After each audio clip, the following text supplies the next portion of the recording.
Tidak perlu kaget, tidak perlu takut. Selamat datang di Persetan, pembacaan cerita setan. Setan jadi cuan, demit dadi duit, gunti dadi komoditi. Sebelumnya perkenalkan, saya Sofyan yang akan memandu acara ini. Saya akan menemani kesepian kalian dengan cerita-cerita seram. Bisa dari saya, bisa juga dari kalian. Ini merupakan episode pertama dari Persetan. Saya akan membacakan sebuah cerita menegangkan dari legenda perumahan Skip UGM Yogyakarta. Nah, cerita ini ditulis oleh sedulur kita, Mas Khairul Fajri. Agar lebih enak ceritanya, anggap saja saya di sini adalah Mas Irul.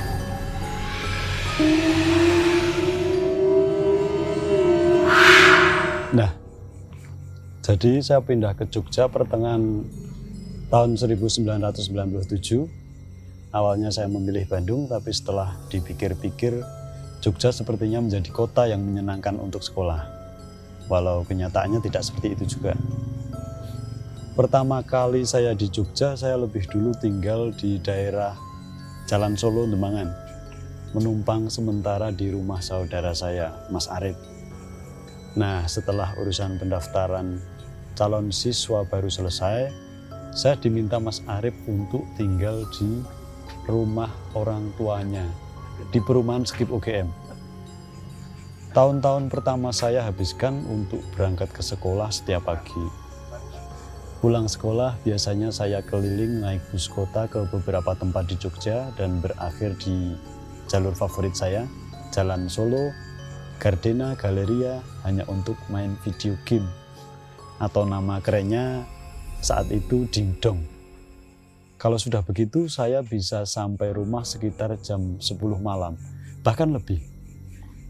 Dulu kalau sudah lebih dari pukul 7 malam, sudah tidak ada angkutan umum masuk wilayah UGM, hanya ada ojek atau becak. Namun pilihan pulang naik ojek atau becak setiap hari bisa menguras uang jajan. Pilihan lain hanya berjalan kaki. Rute utama saya berjalan kaki kalau sedang bernyali dan tidak takut setan dan semacamnya. Biasanya melewati Galeria, Sagan, Panti Rapih, Mirota. Kampus perumahan flat UGM, belakang perpus yang dulu di lantai paling atas ada radio Suaragama. Lalu masuk ke perumahan Skip.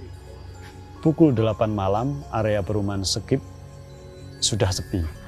Ramainya di pagi atau di siang saat bus kota dan rombongan tilik ke RSUP Dr. Sarjito lalu lalang di depan rumah.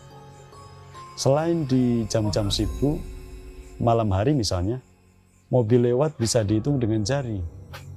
Malah banyak ambulan yang lewat tanpa suara, hanya lampu hazard yang menyala. Gosipnya, kalau ambulan lewat tanpa suara seperti itu, biasanya membawa jenazah.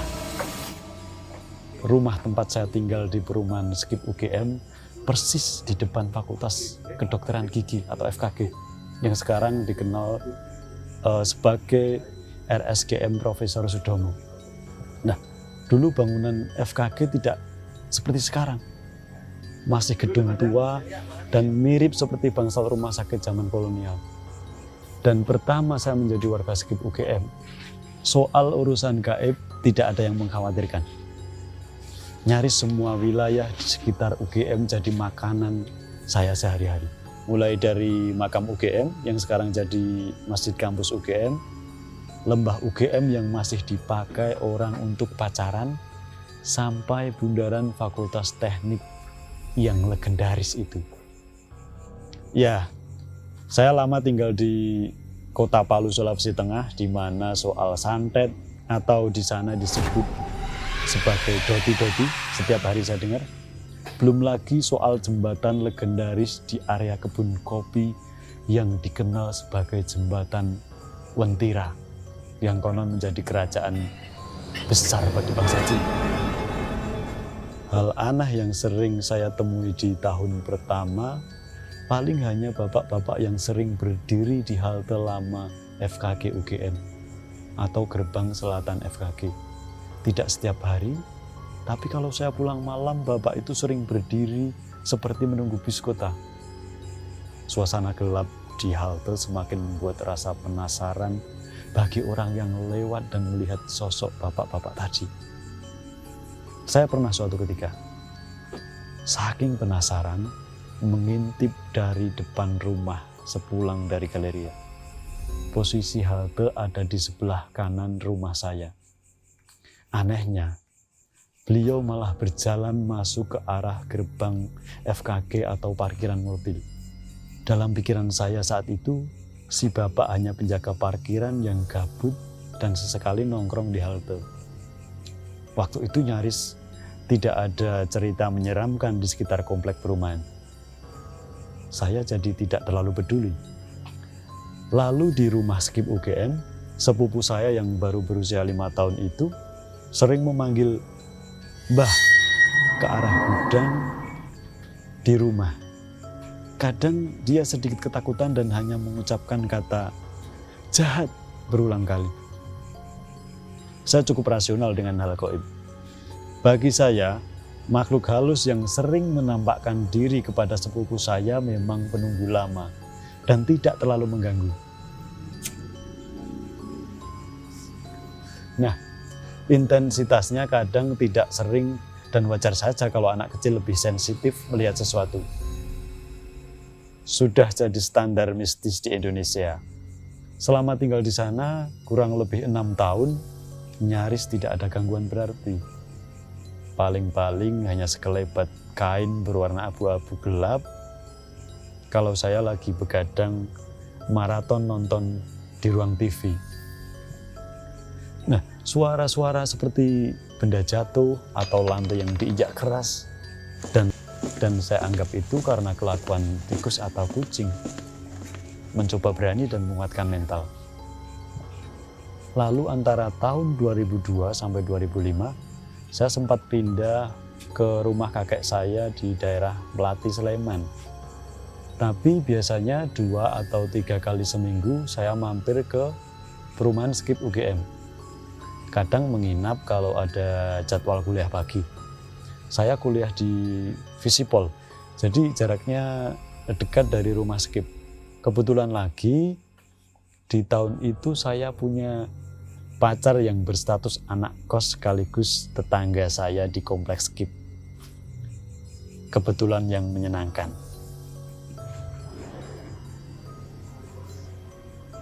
Nah, setelah pindah beberapa bulan di Melati, tiap kali datang ke perumahan Skip UGM, saya mulai sedikit merasa kurang nyaman dengan rumah tersebut. Hal itu diperjelas ketika salah seorang teman sekolah saya saat SMA, Reza, yang satu hari datang ke rumah Skip, menurutnya di rumah itu penuh dengan penunggu. Lebih dari 3 di tiap bagian rumah. Ada yang dominan, ada penunggu, kebanyakan yang tidak punya kekuatan berarti. Ada juga yang sedikit berkuasa di area sekitar rumah. Nah, menurutnya kategori yang biasa ini hanya eksis dengan sesekali menimbulkan suara atau kelebat bayangan. Saya lalu ingat, beberapa tahun di sini, saya beberapa kali melihat sekelebat yang dimaksud teman saya tadi.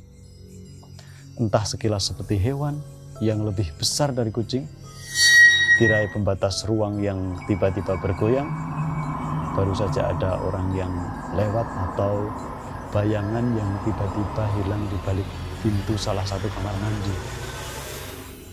Nah, menurut Reza, biasa-biasa saja. Ada beberapa yang iseng dan ada yang kalem, tapi bagi penunggu yang dominan, mereka tidak sembarangan eksis kepada manusia. Ada yang bersedia diceritakan latar belakangnya, ada yang tidak suka atau bahkan marah kalau dibicarakan. Nah, salah satunya yang ada di garasi motor. Sesosok wanita yang mungkin berusia 25 tahun, mengenakan pakaian biru dongker kusam dengan rambut hitam kaku seperti tidak keramas berhari-hari. Wajahnya merah, kusam, dan seperti tidak suka dengan orang yang beraktivitas di sekitar garasi motor. Mungkin karena si wanita tahu Reza akan bercerita tentang kisahnya. Saat itu kami di teras rumah malam itu. Sosok wanita tadi mendekati Reza, tapi tidak berbicara apa-apa.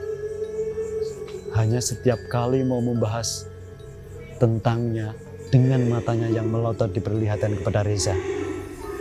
Ini diceritakan olehnya di kesempatan lain dan kami tidak sedang berada di perumahan Skip UGM. Saya jelaskan sedikit posisi garasi motor di rumah Skip ini. Nah, sebenarnya garasi itu masih jadi bagian teras besar perumahan Skip UGM. Namun karena garasi asli sudah dialihfungsikan menjadi kamar, otomatis kami tidak punya garasi khusus. Motor hanya dimasukkan ke ruang tamu kalau sudah malam. Tapi hanya muat 2 motor saja. Akhirnya sebagian teras rumah disulap menjadi garasi khusus yang berdempetan dengan ruang tamu. Sejak ada garasi, ruang tamu rumah tidak kena sinar matahari karena terhalang tembok garasi. Konyolnya, kami, para penghuni rumah tidak pernah membawa kunci pintu depan atau ruang tamu. Pintu hanya digrendel dari dalam. Untuk membukanya kami harus masuk dulu ke dalam garasi motor yang kadang gelap. Lalu membuka grendel bagian dalam pintu ruang tamu melalui jendela yang ada di antara garasi dan ruang tamu. Kebayang? Nah, kira-kira gitu. Jadi kalau pulang ke rumah lewat pukul 12 malam, saya kadang berharap masih ada orang rumah yang bangun. Jadi kalau melihat sesuatu yang menyeramkan bisa teriak. Nah, pacar saya yang pernah datang ke rumah selepas maghrib, kami janjian mau nonton. Dia mengetuk pintu rumah dan mengucapkan salam. Pintu tidak dibuka, tapi ada suara ibu-ibu dari dalam rumah yang menjawab, "Gih, tunggu sebentar ya." Lama pacar saya menunggu di teras tapi tidak dibukakan pintu. Saat itu saya yang sedang mandi tidak mendengar panggilan telepon. Sekitar setengah jam saya akhirnya keluar setelah selesai mandi. Begitu keluar saya ditanya, "Ibu kok nggak bukain pintu tadi ya? Apa nanggung lagi mau sholat?" Saya malah balik bertanya, "Ibu, di rumah cuma ada saya dan Pak Man. Ibu tadi pergi sebelum maghrib dan pamit ke saya." Pak Man, tukang langganan kami, hari itu sedang memperbaiki dapur kami. Sementara ibu sedang ke rumah tetangga. Pacar mendadak ketakutan dan meminta kita segera pergi. Sepanjang jalan, dia menceritakan betapa jelasnya suara wanita tadi terdengar di balik pintu. Suaranya seperti perempuan berusia 40-50 tahun. Berat dan logat Jawa terdengar begitu kental. Dia juga mendengar suara langkah kaki yang mendekat lalu menjauh dari pintu ruang tamu ketika suara itu muncul. Dari awal tinggal di sana, saya sudah sadar betul kalau penunggu perumahan adalah mereka-mereka yang punya kekuatan lebih senior atau selevel SJW. Vokal dan tidak suka dengan orang-orang yang cari gara-gara sama circle mereka. Jadi saya cenderung memilih menjadi warga manusia yang cinta damai dan tidak suka berurusan dengan akam si perumahan. Saya tidak mau berbuat mesum di area situ karena takut gancet atau ditonton melembut saat berhubungan badan.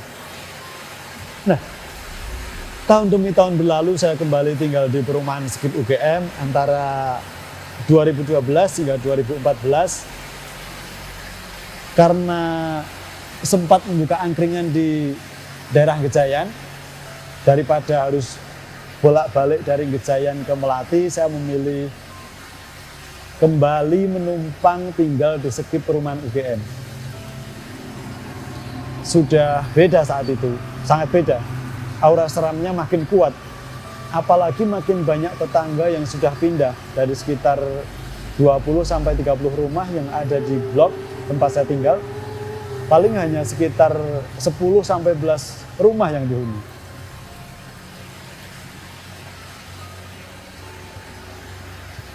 Beberapa sudah dialihfungsikan oleh UGM menjadi guest house atau UKM fakultas. Beberapa ditinggalkan begitu saja, otomatis penduduk Lelembutnya semakin ramai.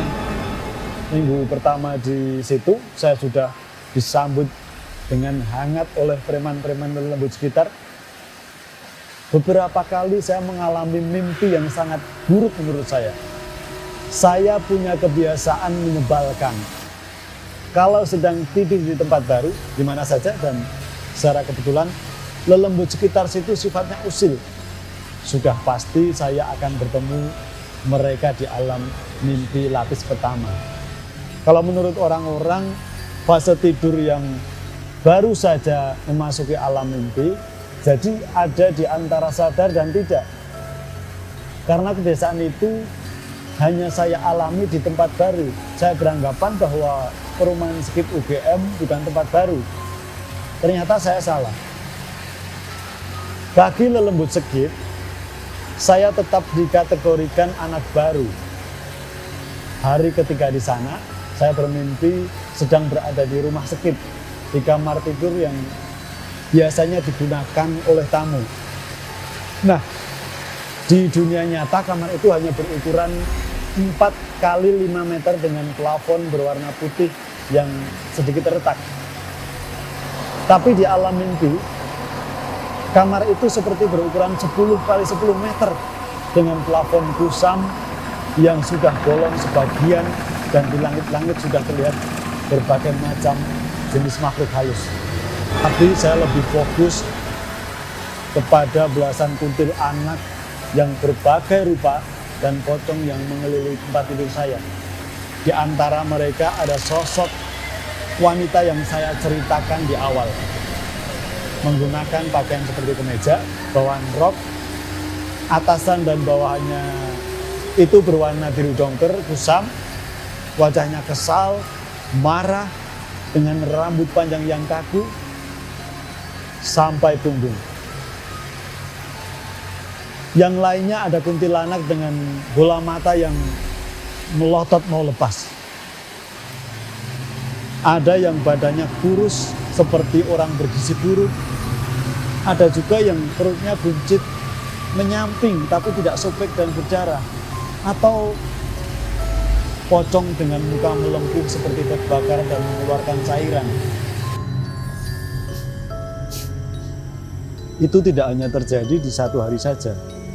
Di hari lain mereka kembali datang. Fasenya sama.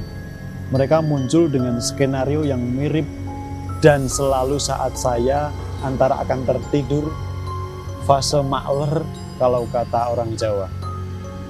Nah, sekitar tahun 2013, saya mendapat jawaban tentang kejadian-kejadian di perumahan Skip UGM dari salah satu teman yang kebetulan mendalami ilmu kejawen. Sebut saja namanya Pak Ijo.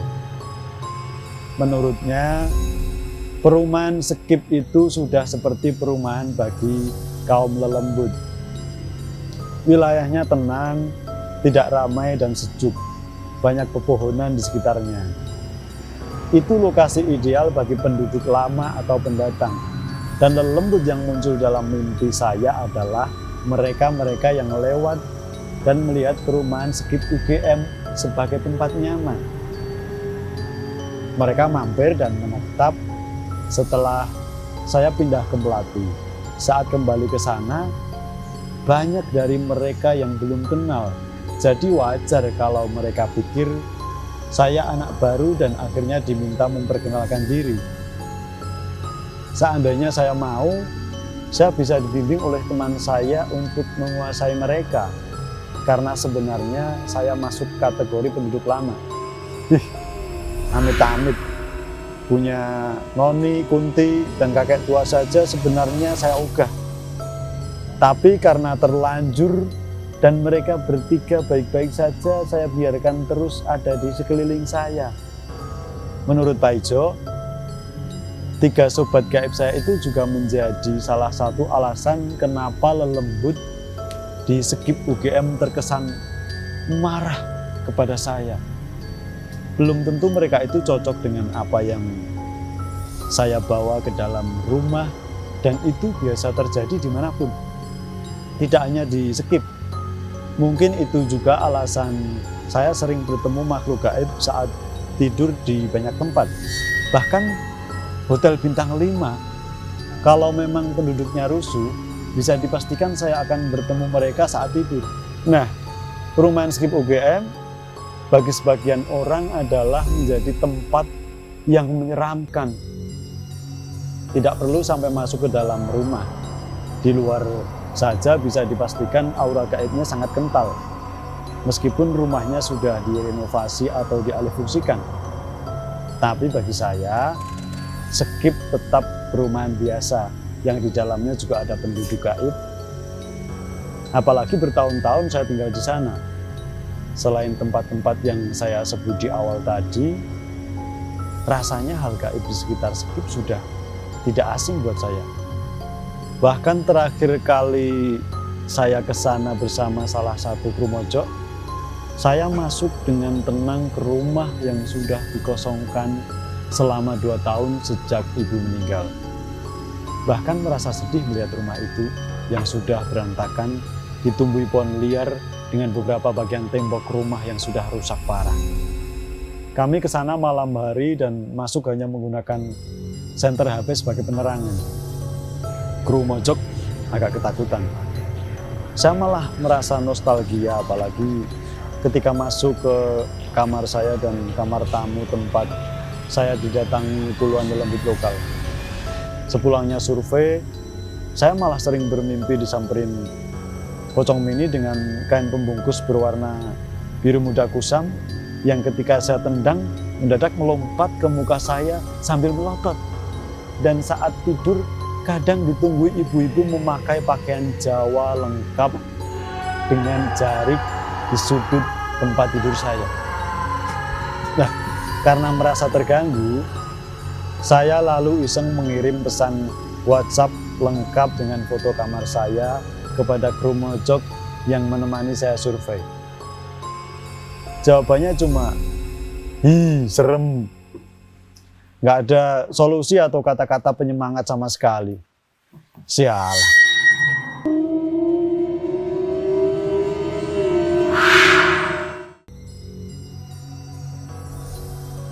Nah, itu ceritanya. Sorry tadi sempat terdengar angin kenceng itu ya, itu nggak dibuat-buat, itu beneran, itu nanti tanya produsernya.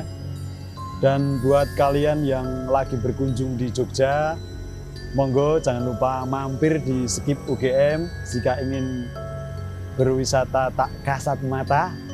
Nah, sekian cerita persetan kali ini. Jangan lupa like, komen, subscribe, dan tentu saja berdoa. Matur nuwun.